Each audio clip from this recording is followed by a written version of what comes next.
Well, you know, allergies are possibly the worst part about warm weather. Itchy eyes, stuffy noses, headaches. Yeah, I'm already experiencing all of it. And it can certainly put a damper on enjoying the great outdoors. So right now we are joined by Dr. Gital Patel to talk about ways that you can fight off those nasty allergies. Yeah, I can't wait to hear what I can be doing so that I can ease some of my allergy suffering.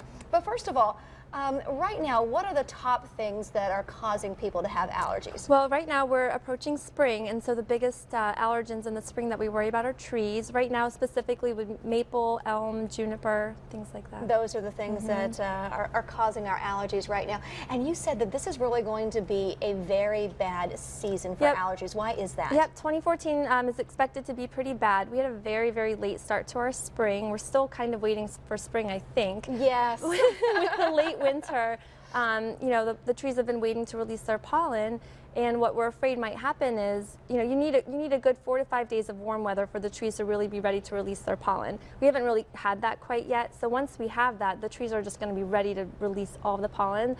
And what we're worried about is that they're going to just release all their pollen all at once. So we're going to have some pretty intense weeks for allergy sufferers. All right, so what can we do then, you know, to help ease and, you know, get some relief? Yeah, absolutely. You know, simple things. Peak pollen times are between 5 a.m. and 10 a.m., so try avoid going outdoors during the morning time if you can. If you do go outside, say for a run or something, just when you come inside, you can take those clothes off, jump in the shower, kind of rinse all the pollens off of you. Don't go to bed after you've been outside, and if you do, make sure you wash your bed sheets, things like that. You know, and what about for people who actually use like those air purifiers? Do those really work? Yeah, absolutely. So, you know, other things you can do is making sure you keep the windows closed so the pollens don't get into the home, using central air conditioning instead, and then using high efficiency air filters as well. We'll trap those allergens. And what about medication? I know a lot of people turn to either, I mean, should you go over the counter or should you use prescription?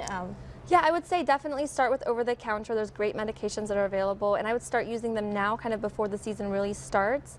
If those don't work, then the next step would be to go get some prescription medications from your primary doctor or even your allergist. And so why do you start now before you even start? You know, I think a lot of people are like, well, I don't have any symptoms, so why should I start? Yeah, some of the medications do take some time to really start working in your system, so having them on board before the season really starts will help decrease your symptoms. Okay, and what other, you know, bottom line for our viewers as we head into this peak season, what do you want to tell them? I think it's important figuring out what your symptoms are. I think the biggest thing is if you've got a runny nose you've had since December, figuring out, is it really allergies? And once you know it's allergies, then you know what things you can do to really treat them. All right, Dr. Patel, thanks so much for joining us. No problem. Some good advice that we can actually do right now to help ease our allergies. Thanks so much.